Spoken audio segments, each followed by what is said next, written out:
Hi, and welcome to Offsite Solar and Net Zero Strata apartment buildings. Today, we're looking at how in the future we may be able to incentivize property developers to build net zero apartment buildings. A number of new strata apartment buildings are being developed with on-site solar. You can see a couple here, Ed Square at Edmondson Park. It's actually carbon neutral through the combination of on-site solar and green power, which is a form of off-site renewable. Botanic at Ryde is a build to rent with a 26 kilowatt solar system on site, and the Orchids at Northwest has a 100 kilowatt solar system on site. Now, with the exception of townhouses and townhomes, strata apartment buildings do not typically have enough roof space for enough solar panels to make the entire building net zero. So can off-site renewables plug the gap and make new apartment buildings in Australia net zero? First of all, these are the energy retailers in Australia who are offering green power today, combination of new entrants into the market and existing players. Previously, there's been innovation in the area of off-site solar by startup companies such as Solarcloud. Solarcloud pioneered off-site solar in Australia, and this is demonstrated in this diagram below,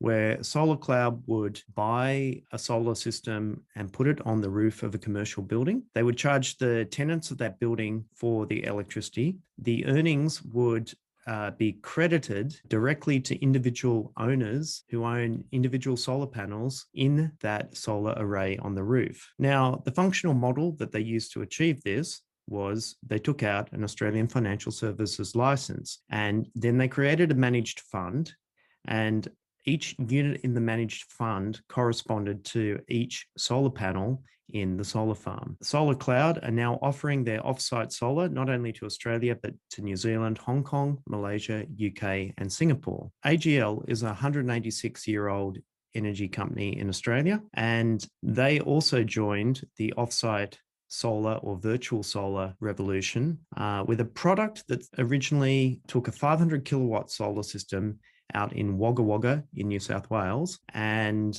allowed this to be broken up and sold to existing AGL customers. Now, this wasn't exactly the same model as Solarcloud in its second iteration. You can see people that sign up for AGL offsite solar will get credits off their electricity bills in their residences, and they just created a system that would give you a slightly faster payback than buying a solar system yourself. And if you moved apartment or moved house and could still connect up AGL at the new location, you could transfer these rights with you. Then another concept is a solar garden. Now, this is a new model of buying offsite solar pioneered by Haystacks, which is a cooperative setup.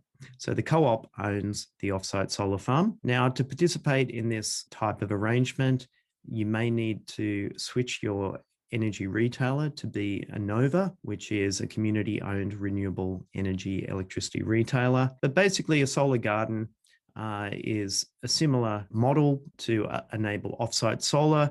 And this is targeted more at the owners of the individual apartments rather than the common areas of the owners corporation or strata scheme. The energy bill savings are credited on bill with the energy retailer. Then another model for achieving offsite solar was pioneered by the largest strata management company in Australia, known as the Pica Group. One of their brands is Dynamic Property Services. Dynamic Property Services aggregated 64 of their strata buildings together, put out to tender to see if they could get a PPA for renewable energy and also get this at competitive rates that were better than what was available through the market, and also only for a very short term of 3 years. So 3 years is very short for a PPA. Most PPAs are 10, 15, 20 years or more. So that's an example of a strata company, and there's a good video by their sustainability advocate, Tim Jarvis, explaining this on their website. Now, we thought we'd just cover 3 more original ideas for how apartment buildings can be made net zero in the future. And these have not been implemented yet, but they're open for further discussion. So one mechanism to allow developers to make new apartment buildings net zero is to have some ETFs, exchange-traded funds on the Australian Stock Exchange, which are certified as being carbon offset. And effectively, the developer can be made to buy a sufficient quantity of these shares in the ETF that will offset the estimated electricity of that apartment block over the estimated lifespan of the apartment block. And for example, the method by which this could be affected is that in the presence of a financial advisor at the first AGM, the owners corporation could vote to take on ownership of this set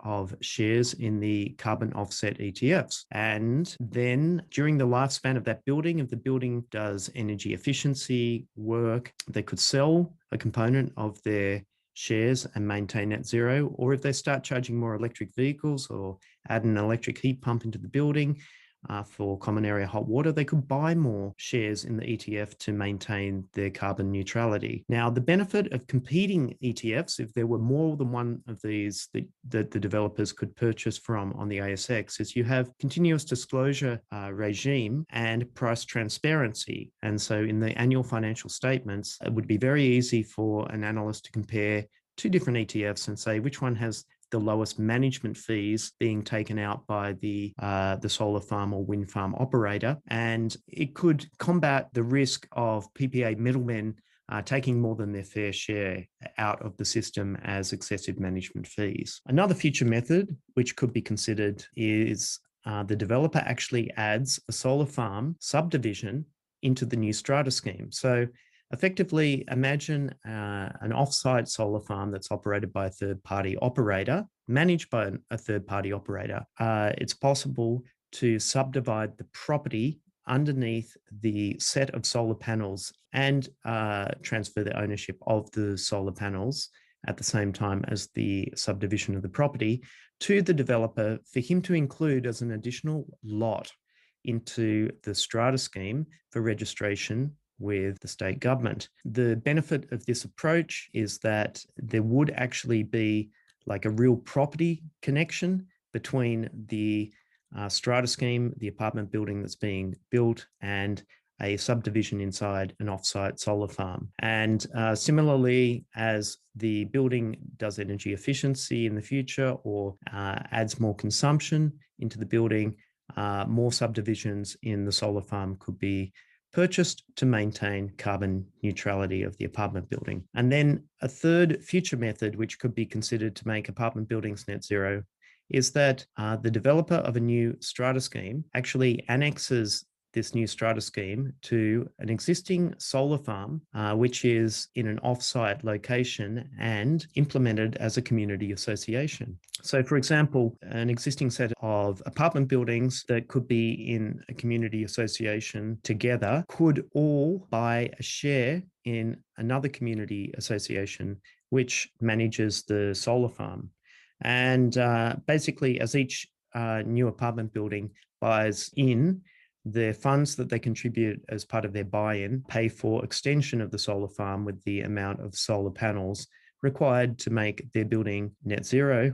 You'd have a third party managing the community association and maintaining the solar panels. And similarly, over time, as people change their consumption in those different apartment buildings that are joined to the community association solar farm, they can, buy a greater percentage share in the community association or decrease their share and their ongoing contributions to the community association. So here are a couple of additional ways that developers could do this at the time of build. So the key issues are ensuring equity across developers and owners, and it's important to treat owner occupiers and owner investors in exactly the same manner in any of these models. Whatever regime is put in place to allow future apartment buildings to be carbon neutral or net zero, this shouldn't actually be so easy for the developer that it disincentivizes them from putting local solar, battery or vehicle to grid equipment into their new developments. There are benefits to owners in the apartment buildings and to the distribution network service providers or grid providers of having solar and batteries on site. A perfect example of how this has been achieved is at Ed Square, which has a large on-site solar system. and then buys green power for the remainder of its energy in order to reach carbon neutral. So some key points: developers can't sign long-term deals for green power at the meter and bind future owners, as this is against something called the Arrow case. And this could actually put owners outside the ability to get the most competitive market prices for their electricity at the meter. The developers can be made to buy green credits or buy liquid financial assets certified as carbon offset, or liquid real property assets housing renewable energy in advance for the expected energy consumption of the building over its expected lifespan. So the more on-site renewable battery and vehicle to grid capabilities in the building, the less financial obligations for offsite solar that should be put on the developers. And existing buildings can also make use of the community association model and join a community association which runs a solar farm. And existing buildings can also use solar gardens to achieve net zero. I hope you've enjoyed Offsite Solar and making strata apartment buildings net zero. Thank you.